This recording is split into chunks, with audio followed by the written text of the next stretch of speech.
गोलियों, धमाकों और बदले से भरी ये कहानी दिखाती है कि जब इंसान ठान ले तो कोई उसे रोक नहीं सकता। कहानी की शुरुआत होती है 1944 के दौर के फिनलैंड से। यहाँ बताया जाता है कि दूसरा वर्ल्ड वार खत्म होने वाला है। अब सारे सैनिक अपने अपने देश लौट रहे हैं, इसलिए नाजी सैनिकों को भी फिनलैंड छोड़ने का आदेश मिलता है। लेकिन फिनलैंड छोड़ने से पहले वो लोग अपने रास्ते में आने वाली सभी सड़कों, पुलों और चिन्हों को तबाह करने लगते हैं। फिर हम फिनलैंड के जंगलों में कॉपी नाम का एक सैनिक देखते हैं, जो अब लड़ाई छोड़कर एक शांत जिंदगी जीना चाहता था। इसलिए युद्ध खत्म होने के बाद वो अपने वफादार कुत्ते और एक घोड़े के साथ जंगल में रहने लगता है। एक दिन उसे नदी में सोने के कुछ टुकड़े दिखते हैं, जिससे उसे लगता है कि नदी के पास कहीं सोने की खान है। वो हर दिन नदी के किनारे जाकर खान खोजने की कोशिश करता है और आसमान में उड़ते जहाज़ों को अनदेखा करते हुए ज़मीन खोदना शुरू करता है। कई दिन तक खुदाई करने के बाद उसे एक गड्ढे में काफ़ी सारा सोना मिल जाता है, जिसे देखकर वो बहुत खुश हो जाता है, क्योंकि उसे लगता है कि अब उसकी ज़िंदगी पूरी तरह बदलने वाली है। कॉपी उस सोने को उठाकर अपने टेंट में छुपा देता है। रात भर जागकर वो उस सोने की रखवाली करता है। उसे डर होता है कि कहीं कोई उसका सोना चुरा न ले। अगली सुबह वो सोना एक बैग में रखता है और घोड़े पर चढ़कर निकल पड़ता है। उसका कुत्ता भी उसके पीछे पीछे चलता है। कुछ घंटे बाद उसे रास्ते में नाजियों का एक जनरल ब्रूनो दिखता है, जो अपने सैनिकों के साथ वहां से गुजर रहा होता है। ब्रूनो के पास एक बड़ा टैंक होता है, साथ ही वो कुछ फिनिश महिलाओं को भी कैद करके ले जा रहा होता है। असल में उसके सैनिक उन महिलाओं के साथ बुरा व्यवहार करते थे। फिर हम वुल्फ नाम का एक सैनिक देखते हैं, जो एक महिला के साथ जबरदस्ती करता है। कॉपी ब्रूनो को देखता है, लेकिन बाकी सैनिकों को नजरअंदाज करके आगे बढ़ जाता है। तभी वुल्फ ब्रूनो के पास आता है और कॉपी को गोली मारने के लिए बंदूक उठाता है, लेकिन ब्रूनो उसे रोक देता है और कहता है कि वो आदमी वैसे भी मरने वाला है, क्योंकि हमारी एक और टीम उसके पीछे आ रही है। कॉपी वहां से आगे बढ़ता है और उसे रास्ते में कई लाशें दिखती हैं। असल में नाजी सैनिक वहां के लोगों को मारते हुए देश से बाहर निकल रहे थे, लेकिन कॉपी को उन लाशों से कोई फर्क नहीं पड़ता, क्योंकि उसने भी वॉर के दौरान बहुत लोगों को मारा था। कुछ दूर जाने पर उसे एक ट्रक दिखता है, जिसमें कुछ नाजी सैनिक होते हैं। वो लोग कॉपी को घोड़े से उतरने को कहते हैं और उसका बैग चेक करते हैं। बैग में उन्हें सोना दिखता है, तो वो सोचते हैं कि ये सोना अब वो अपने पास रख लेंगे। कॉपी समझ जाता है कि ये लोग सोना लेकर उसे मार देंगे, इसलिए वो पहले अपने कुत्ते को भाग जाने को कहता है। एक सैनिक उस कुत्ते पर गोली चलाता है, लेकिन कुत्ते को एक भी गोली नहीं लगती और वो बचकर भाग जाता है। इसके बाद एक सैनिक कॉपी को गाली देते हुए गोली मारने की कोशिश करता है। तभी कॉपी अपना चाकू निकालता है और सीधे उस सैनिक के सिर पर वार करता है, जिससे वो वहीं मर जाता है। बाकी सैनिक बदला लेने के लिए कॉपी पर हमला करने लगते हैं, लेकिन कॉपी तेजी से आगे बढ़ता है और अपने चाकू से उन पर हमला करता है। साथ ही वो एक सैनिक की बॉडी को ढाल बनाकर गोलियों से खुद को बचाने लगता है। फिर वो एक सैनिक को हेलमेट से मार मार कर खत्म कर देता है। तभी एक और सैनिक उसे पीछे से पकड़ने की कोशिश करता है, लेकिन कॉपी उसका हाथ मोड़ देता है और अपनी बंदूक से गोली मार देता है। उधर ब्रूनो और उसके सैनिकों को जैसे ही गोलियों की आवाज सुनाई देती है, वो चेक करने के लिए पीछे लौटने लगते हैं, लेकिन तब तक कॉपी वहां से निकल चुका होता है। ब्रूनो देखता है कि उसके सारे सैनिक मारे जा चुके हैं। तभी उसे एक सैनिक के पास सोने का टुकड़ा दिखता है, जिसे उसने अपनी जेब में छिपा रखा था। उसे समझ आ जाता है कि ये बूढ़ा आदमी ही उसके साथियों को मार कर गया है और उसके पास काफी सारा सोना है। इसलिए ब्रूनो कॉपी का पीछा करने का फैसला करता है। कुछ ही देर में वो उसे रास्ते में देखता है और अपने टैंक से गोली चलाने की कोशिश करता है, लेकिन कॉपी अपने घोड़े की रफ्तार तेज कर देता है और उन्हें चकमा देकर भाग निकलता है। इसके बाद वो एक माइन फील्ड में पहुंचता है, जहां नाजी सैनिकों ने जमीन में बारूदी सुरंगें बिछा रखी थी।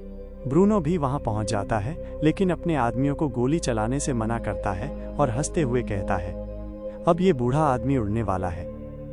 तभी कॉपी का घोड़ा एक माइन पर पैर रख देता है, जिससे धमाका हो जाता है और कॉपी घायल हो जाता है, लेकिन उसका घोड़ा मर जाता है। कुछ ही देर में ब्रूनो वहां पहुंचता है और देखता है कि कॉपी अपना सोना बैग में भर रहा है। इसलिए ब्रूनो वहीं रुककर इंतजार करता है, क्योंकि वो खुद माइन फील्ड में नहीं जाना चाहता था।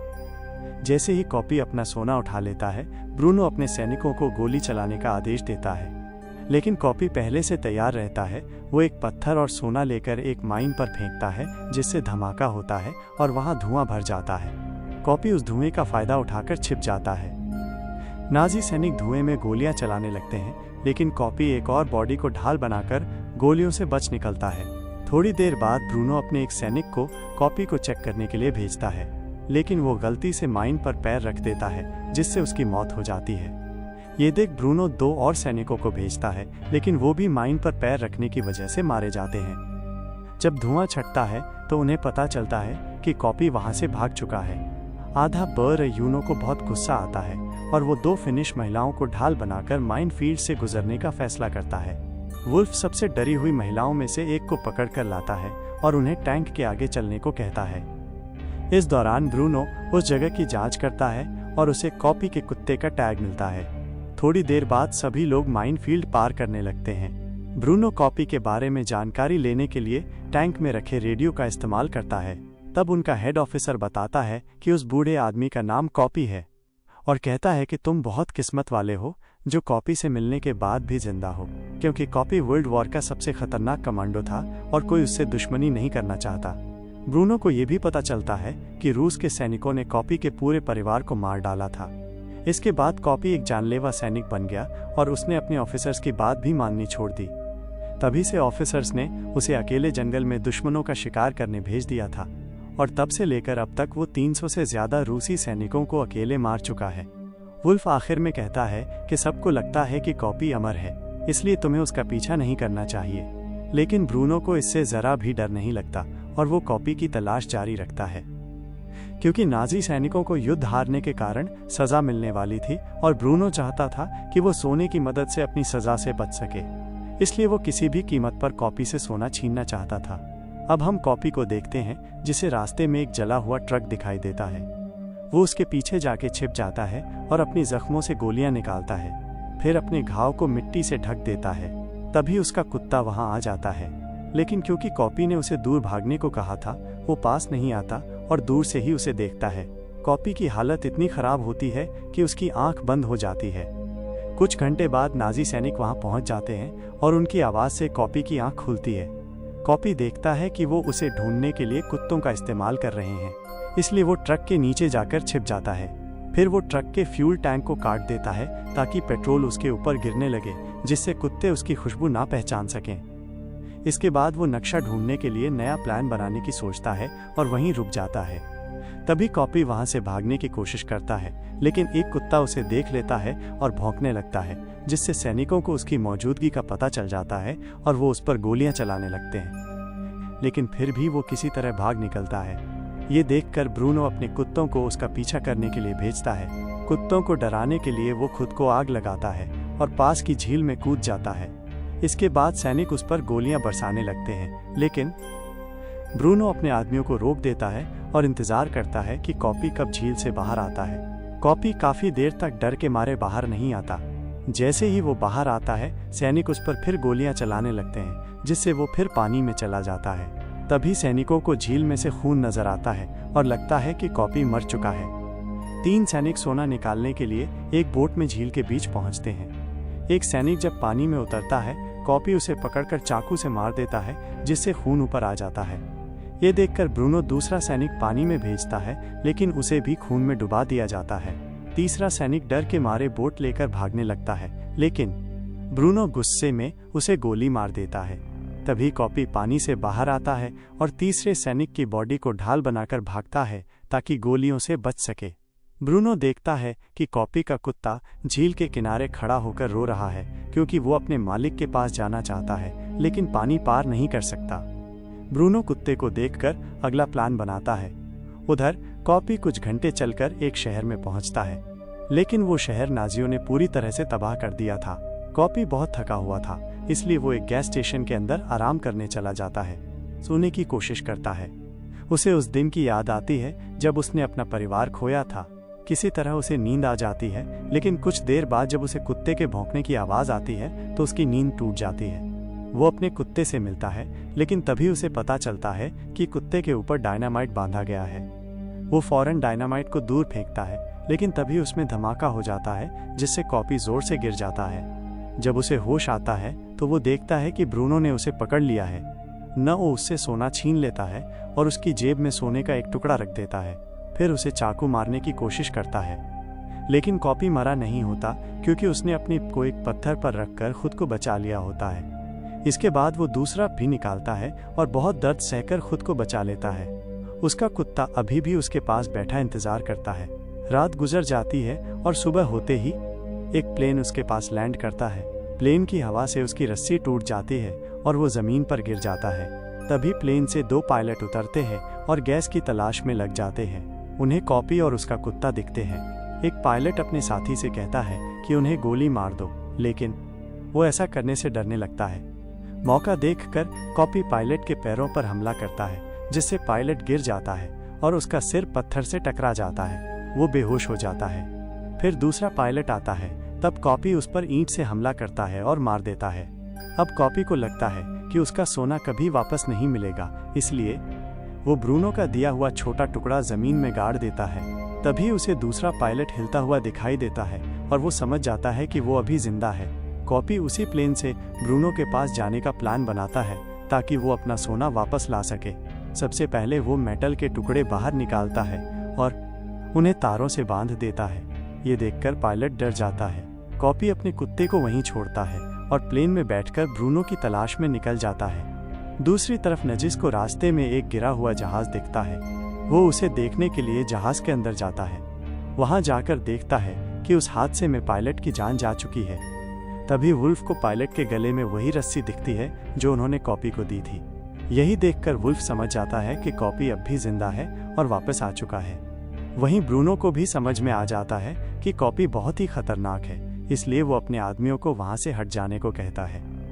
इसके बाद हम 2 सैनिकों को देखते हैं जो फिनलैंड की औरतों के साथ ट्रक में बैठे हैं। वो दोनों कॉपी के बारे में बातें कर रहे होते हैं। उनकी बातें सुनकर आनो नाम की औरत हंसने लगती है और बताती है कि रूसी सैनिकों ने भी कॉपी को मारने की कोशिश की थी, लेकिन आज तक कोई उसे नहीं मार सका क्योंकि कॉपी हर बार वापस आता है। वो अपने दुश्मनों को ढूंढकर खत्म कर देता है। फिनिश भाषा में उसे शिशु कहते हैं, जिसका मतलब होता है बहादुर।